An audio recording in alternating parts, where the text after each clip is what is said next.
ერთი ძალიან კარგი ამბავი გვაქვს, მაყურებელს ალბათ ახსოვს ჩვენი ერთ-ერთი გადაცემა C ჰეპატიტს მიეძღვნა და მაშინ გაჟღერდა ინფორმაცია, რომ ჯანდაცვის მინისტრის უშუალო შუამდგომლობით ქართულ ბაზარზე შემოდის პრეპარატი, რომელიც C ჰეპატიტს ამარცხებს.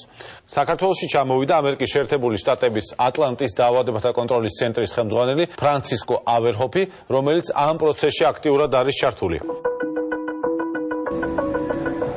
Hello, Mr. Francisco. ბატონო ფრანჩესკო, ძალიან დიდი მადლობა, რომ ჩამოგზავნით საქართველოში ამ მნიშვნელოვანი პრობლემის გარშემო სამუშაოდ, რასაც ქვია C ჰეპატიტის მკურნალობა. თუ შეიძლება გითხრათ, რა ნაბიჯები არის მოსალოდნელი უახლოეს მომავალში? ჩვენ დავიწყეთ საქართველოს დაავადებათა კონტროლის ეროვნულ ცენტრთან მუშაობა 2013 წელს. როცა საქართველოსთან C ჰეპატიტის პრობლემების მოსაგვარებლად დავიწყეთ მუშაობა, აღმოჩნდა, რომ ეს დაავადება საქართველოში დიდი პრობლემა იყო. ჩვენ ვცდილობთ ორმხრივი მუშაობის შედეგად აღმოვუყრათ ეს დაავადება. ვიცით, რომ უახლოეს მომავალში უნდა მოეწეროს ხელი მემორანდუმს ფარმაცევტულ კომპანიას და ჩვენს ქვეყანას შორის, ასევე ამერიკის შეერთებული შტატების დახმარებით და შუამდგომლობით. როდის მოხდება ეს? აპრილის ბოლოს გავაფორმებთ მემორანდუმს საქართველოსა და სოფოს ბუვირის მწარმოებელს შორის. რაც შეეხება ამერიკის შეერთებულ შტატებს, ჩვენ უკვე ისედაც გვაქვს საქართველოსთან ურთიერთობა და აღარანაირი ფორმალური მემორანდუმი აღარ გვჭირდება.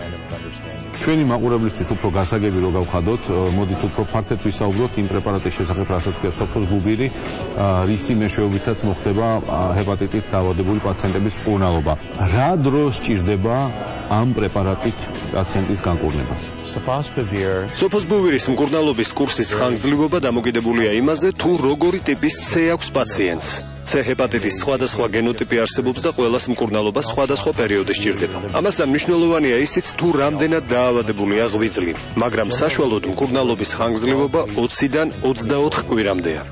და ვისაც აქვს C ჰეპატიტი, მათ თქვეს, რომ მალე დავიწყებ მკურნალობას და მოდი ახლა ცოტა თავისუფლად ვიცხოვრებ, ანუ დაიწყეს ალკოჰოლის მიღება მოჭარბებული რაოდენობით, კარგი გემრიელი ღორის მწვადების მირთმევა.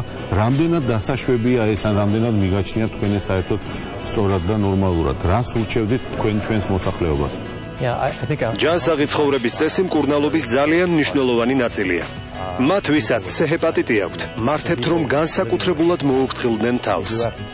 ალკოჰოლის მიღება აკრძალულია, როცა C-ით ხარ ინფიცირებული. ასევე უნდა შემცირდეს ხიმიანი საკვების მიღებაც, რადგან ჭარბწონიანობა ახდენს გავლენას ღვიძლზე. ასე რომ ცხოვრების ჯანსაღი წესი, დიეტა, ალკოჰოლის მიღების კონტროლი, ეს ყველაფერი ძალიან მნიშვნელოვანია. გამეთანხმებით, ძალიან მნიშვნელოვანი წინგადადგმული ნაბიჯია და ჩვენ ექიმები ყურადღებით მივადენებთ თვალს C ჰეპატიტის აღმოფხვრასთან დაკავშირებულ მოვლენებს.